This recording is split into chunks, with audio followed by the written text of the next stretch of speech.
नमस्कार दोस्तों, मैं हूं आपका दोस्त आपका होस्ट आर के और आप देख रहे हैं आर के ट्रेडिंग। तो दोस्तों, तारीख है 26 फरवरी 2023 और यहाँ संडे का दिन है। तो आपके सवाल मेरे जवाब का सीरीज़ जैसा कि सैटरडे को ऑन होता है तो आपको सवाल भेजते हैं, मैं जवाब देने की कोशिश करता हूँ। तो इसी तरह से कुछ सवाल आए हैं जिन्होंने रूल के हिसाब से, नियम के हिसाब से भेजा है, तो मैं उनके सारे सवालों का जवाब दूंगा। लेकिन स्टॉक रिलेटेड कोई भी सवाल होगा तो उसमें कोई पर्सनल बाइंग और सेलिंग की सलाह नहीं होगी।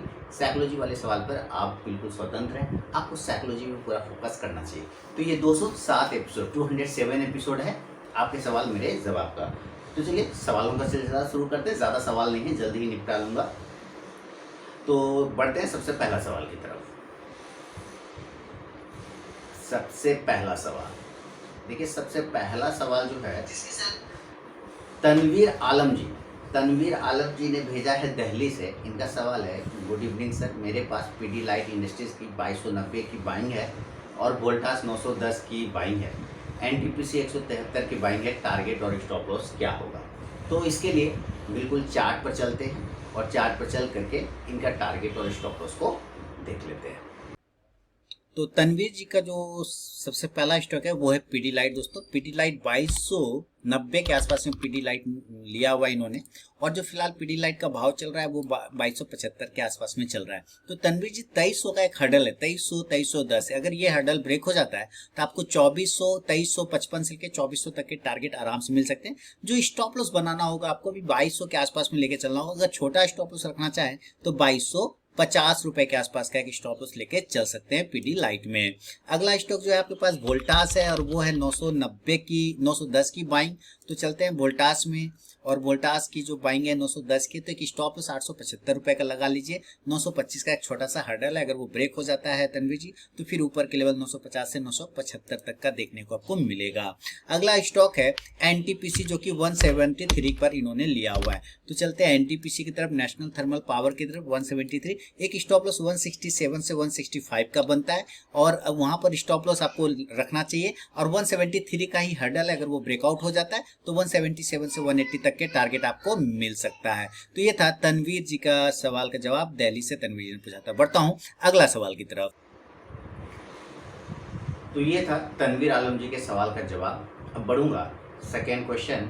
एजाज मेहदी जी ने वडोदरा गुजरात से लिखा है, मैं एक सैलरीड पर्सन हूँ। सैलरीड पर्सन को फुल टाइम स्टॉक मार्केट पे डिपेंड रहना हो तो कौन से क्राइटेरिया के बेस पे वो डिसाइड कर सकता है कि अब मैं जॉब पे शिफ्ट होके कि मैं क्या लिख रहे हैं कि वो डिसाइड कर सकता है कि जॉब पे शिफ्ट होके स्टॉक मार्केट में फुल टाइम वर्क करूंगा। अच्छा, जॉब से शायद शिफ्ट होके नहीं, हाँ मैंने क्विट करके ये लिख रहे हैं कि ये एक सैलरीड पर्सन है। तो वो सैलरीड पर्सन को फुल टाइम अगर स्टॉक मार्केट पे डिपेंड रहना हो तो कौन सा क्राइटेरिया के बेस पे वो डिसाइड कर सकता है कि वो अब जॉब को छोड़ के या क्विट करके अब वो फुल टाइम स्टॉक मार्केट में काम कर सकता है। आप इसके बारे में क्या सोचते हैं, प्लीज़ नॉलेज शेयर कीजिए।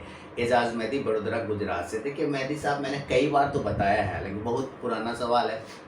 आप लोग, मैं कितने वीडियो में इसका आंसर दे चुका हूँ कि आप कब हो सकते हैं। जैसे मैंने पहले भी कहा है कि अगर आपकी सैलरी 50,000 है ना, 50,000 है महीने की, तो उसको आप एक दिन में तो नहीं देखते ना, लेते 50,000। आप 50 दिन में, 30 दिन में 50,000 की सैलरी आपको मिलती है। और तो उस हिसाब से एक दिन की सैलरी कितनी बनी, एक दिन की सैलरी कितनी बनी, जरा सोचिए। अगर आपका 50,000 सैलरी बनता तो एक दिन की सैलरी 1700 रुपये बने या 1600 रुपये बने।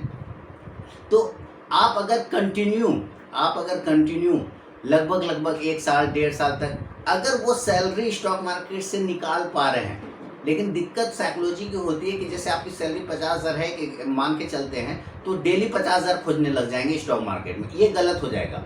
आपका होगा कि आपको मात्र 1600 रुपये लेना है या 1700 रुपये लेना है। पहले वो छोटा अमाउंट लेना है और उसके बाद वो हर दिन करते करते अगर आप कंटिन्यू 1 से 1.5 साल तक अपनी सैलरी को निकाल रहे हैं, मंथ में जोड़ेंगे, अगर हज़ार रुपये मान लेते हैं, 20,000 सैलरी होती है। एक अमूमन इंडिया में कितनी सैलरी होती है एक कॉमन लोगों की?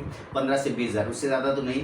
15-20,000 भी मैंने ज़्यादा बोल दिया। 10 से 15,000 के आसपास एक कॉमन आदमी की, जो होता है दुकान में काम करता है, उसकी सैलरी होती है। तो एक दिन की उसकी सैलरी कितनी हुई, 500 रुपये, अगर 15,000 है तो 500 रुपये हुआ। तो वो स्टॉक मार्केट में आए और 500 रुपया ले और क्लोज कर दे सिस्टम, फिर अगले दिन आए फिर 500 रुपया ले फिर क्लोज कर दे सिस्टम। बीच में लॉस भी तो होगा, एक आध 2 दिन 4 दिन लॉस भी होगा, लेकिन स्टडी पर्पज से, पहले स्टडी पर्पज से करना। ऐसा नहीं कि आते के साथ मार्केट आपको 500 रुपया दे देगा, नहीं, मालिक आपको थोड़ी देता है 15,000 रुपया महीना बिना काम का। आप काम करते हैं तभी तो, यानी आपको मेहनत करना पड़ेगा। तो जब आप मेहनत करते करते 1.5 साल 2 साल तक अगर वो छोटा छोटा अमाउंट हर दिन निकाल पा रहे हैं और एंड ऑफ मंथ अपनी सैलरी के आसपास पहुंच पा रहे हैं, तो इसका मतलब है अब वो समय आ गया है जब आपको अपना जॉब को क्विट करके छोड़ के स्टॉक मार्केट में आ जाना चाहिए। या स्टॉक मार्केट, जैसे 50,000 की सैलरी है तो 1,600 रुपये आपका डेली का बनता है या 1,700 रुपये, तो आपने 1,700 रुपये अगर डेली लेना सीख के स्टॉक मार्केट से डेली लेना है और बीच में 2-3 दिन लॉस भी होगा, तो इस हिसाब से आप अपनी सैलरी के आसपास पहुंच जाएंगे। क्योंकि मार्केट कभी आपको 1,700 रुपये से ज़्यादा भी तो दे देगा, बात समझ रहे, कभी 2,000 भी दे देगा, कभी 3,000 भी दे देगा, कभी 1,000 रुपये से भी संतुष्ट करना पड़ेगा। तो अगर वो चीज़ आप कंटिन्यू कर पाते हैं, ऐसा नहीं कि 1 महीना कर लिया तो सोच लिया हाँ अब हम हो गए, नहीं, 1 महीने पे डिसाइड नहीं करना है, 2 महीना कर लिया तो नहीं, पूरे 1.5 से 2 साल आपको ये चीज़ देखना है कि हाँ हम अब ले पा रहे सैलरी, अपनी स्टॉक मार्केट से निकाल पा रहे सैलरी, तभी आप जॉब क्विट करिए, अदरवाइज जॉब को क्विट बिल्कुल भी मत करिए, पहले उस चीज़ को लीजिए। तो ये बेस होता है, यही क्राइटेरिया होता है कि अगर आप अपनी सैलरी को स्टॉक मार्केट से अगर आप निकालने में सक्षम हो जा रहे हैं तो आपका बिल्कुल सही समय है जब आप स्टॉक मार्केट में आ सकते हैं, अपने ट्रेडिंग अपने जॉब को छोड़ के क्विट करके अपने जॉब को छोड़ के अपनी स्टॉक मार्केट में अपना फ्यूचर बना सकते हैं, अपना भविष्य बना सकते हैं। तो ये है एजाज मेहदी जी आपके सवाल पर मेरा अपना जवाब। एक और है गणेश सांगली जी महाराष्ट्र से लिख रहे हैं, सर मैं बैंक निफ्टी ऑप्शन में ट्रेड करता हूँ, प्रॉफिट बैंक बन भी जाता है लेकिन लॉस बुक करता हूँ, प्रॉफिट बनने के बाद भी ये लॉस बुक करते हैं। जहाँ तक टेक्निकल एनालिसिस के बारे में बात करें तो मैं टेक्निकल एनालिसिस सीख चुका हूँ, सब कुछ आने के बाद भी मुझे लॉस बुक करना पड़ता है। मैंने बहुत बार मिस्टेक्स लिख करके उसका सॉल्यूशन भी निकाला है, लेकिन फिर भी वही हाल है। मेरा मन एक बात बार बार आता है कि कोई गुरु चाहिए बस, तो आप मेरे गुरु बन सकते हैं क्या? मैं जो भी वीक में ट्रेड करूंगा उसका स्क्रीनशॉट आपको शेयर कर दूंगा, थोड़ा आप देख करके बता सकते हैं। तो आपने 2-3 बातें कहा खुद में, क्या कहा कि आपने टेक्निकल सीख चुका है, ऐसा आपको लगता है, ठीक है, कि आप सीख चुके हैं। अगर सीख चुके होते तो फिर ये स्थिति आपकी नहीं होती। बात समझिए, आपने क्या कहा, आप सीख चुके हैं। सीखना, देखिए किसी स्कूल में सीखना और जाके कहीं प्रैक्टिकल करना, दोनों में बहुत अंतर होता है। तो अब मैं प्रैक्टिकल नॉलेज को मैं ज़्यादा इंपॉर्टेंस देता हूँ। तो आप प्रैक्टिकली देखिए, अगर वो चीज़ें आप कर पा रहे, ठीक है, आपने गलती नोट किया, उसका सॉल्यूशन भी निकाला और आपने पहला लाइन में लिखा कि आप प्रॉफिट भी बन जाता है लेकिन फिर भी लॉस बुक करते हैं। तो जब प्रॉफिट बन जाता है तो पहले वो बुक करिए ना सर। पहले आपकी मिस्टेक क्या, आप सब कुछ सही कर रहे हैं, बस आप प्रॉफिट को लॉक नहीं कर रहे, बुक नहीं कर रहे। बुक कर लीजिए, क्लोज कर दीजिए।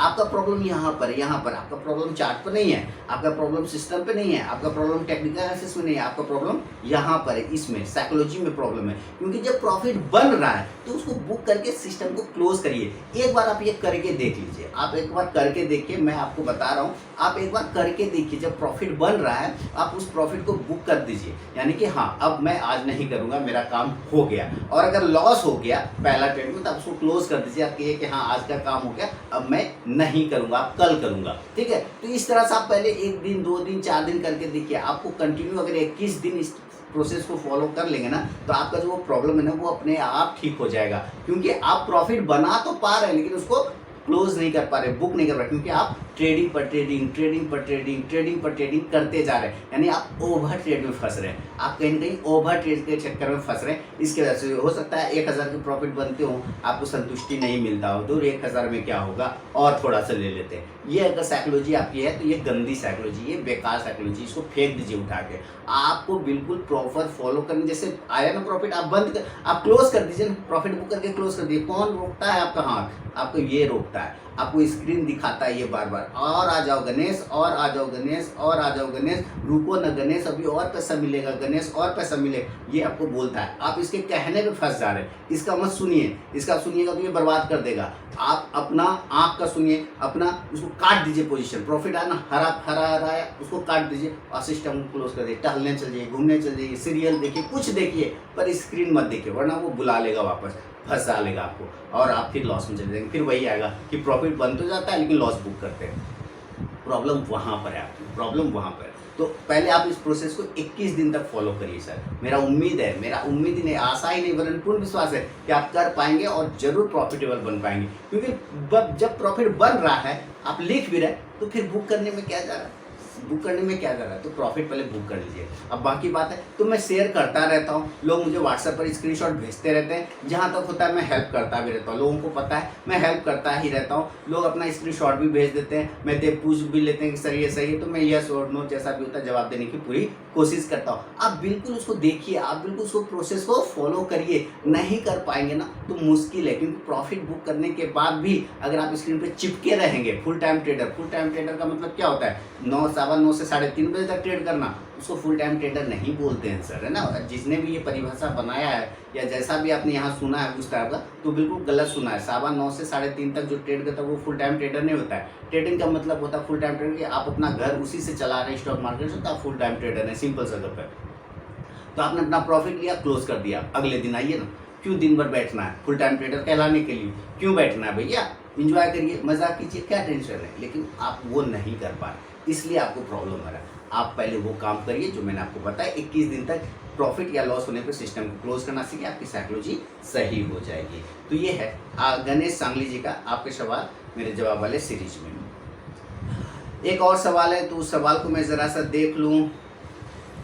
बीजापुर सिटी से मंजूनाथ AK साहब लिख रहे हैं, which is better trade, positional, weekly, option selling, 30 rupees premium और इंट्राडे ट्रेड। पता नहीं ये क्या लिख रहा है। आई एम डूइंग गवर्नमेंट, अच्छा ये गवर्नमेंट जॉब कर रहे हैं, और मंजूनाथ AK जी, और ये लिख रहे हैं बीजापुर सिटी से, कर्नाटका से, ये लिख रहे हैं which is better trade, positional, weekly, option selling, 30 rupees premium और इंट्राडे ट्रेड। ये 30 रुपीज़ प्रीमियम क्या होता है sir, I don't know about 30 rupees premium, ठीक है। पहली बात तो ये, दूसरा है कि बेटर होता है पोजिशनल होगा कि वीकली ऑप्शन सेलिंग होगा या इंट्राडे ट्रेड होगा। ये देखिए, ये हर एक की अपना अपना स्टाइल पे डिपेंड करता है। मंजूनाथ जी, हर एक का अपना अपना नेचर होता है। जैसे मुझे इंट्राडे बहुत पसंद आता है, मैं इंट्राडे में काम करके ख़त्म हो जाता हूँ, हाँ निकाल लेता हूँ अपना काम जो भी निकलना होता है। रहा बात वीकली और पोजिशनल, वो उन लोगों के लिए होता है जो दिन भर सिस्टम पर नहीं देख सकते, सिस्टम को ट्रैक नहीं कर सकते, वो उन लोगों के लिए होता है पोजिशनल ट्रेड के। ले लिया, थोड़ा दिन छोड़ दिया, प्रॉफिट आया, फिर बेच दिया। वो उन लोगों के लिए जो दिन भर सिस्टम पर नहीं होल्ड कर सकते, जो दिन भर सिस्टम को वॉच नहीं कर सकते। अब चूंकि आपकी गवर्नमेंट सेक्टर में आपका जॉब है, तो जाहिर सी बात आप दिन भर सिस्टम तो नहीं देख पाएंगे, दिन भर चार्ट तो नहीं देख पाएंगे, दिन भर सिस्टम से बैठे। तो आपके लिए बेहतर होगा कि आप पोजिशनल ट्रेडिंग करें, स्विंग ट्रेडिंग करें, और ऑप्शन में तो बिल्कुल ना करें, ठीक है। ऑप्शन में बिल्कुल ना करें, क्योंकि ऑप्शन जो है ना समय मांगता है। ऑप्शन जितना समय, जब तक आप उसको देंगे नहीं चार्ट को, तब तक नहीं। तो आप कैश में करिए, पहले पोजिशनल से स्टार्ट करिए, फिर स्विंग पर आइए, स्विंग के बाद इंट्राडे में आइए, और इंट्राडे के बाद लास्ट में ऑप्शन में आइएगा, क्योंकि ऑप्शन सबसे लास्ट में आने वाली चीज़ होती है। शुरू में अगर आपने फ्यूचर ऑप्शन कर लिया, तो फ्यूचर में फिर कोई ऑप्शन नहीं बचेगा आपके पास स्टॉक मार्केट से बाहर होने के अलावा। इस बात को हमेशा याद रखिएगा। तो ये है मंजूनाथ जी के सवाल पे मेरा जवाब। तो दोस्तों, आपके सवाल मेरे जवाब का 207 एपिसोड अभी क्लोज होता है, कंप्लीट होता है। अब मैं आपसे मिलूंगा नेक्स्ट वीडियो में। 28 फरवरी 2023 को मेरा वेबिनार है, ट्रेडिंग का मास्टर डोज, शाम 4 बजे। मेरे मोबाइल ऐप के थ्रू इनरोलमेंट ले सकते हैं 699 रुपये में। वहाँ पर आपको ट्रेडिंग की बेहतरीन चीज़ें शेयर की जाएगी। तो मिलूंगा नेक्स्ट वीडियो में, तब तक के लिए बहुत बहुत धन्यवाद।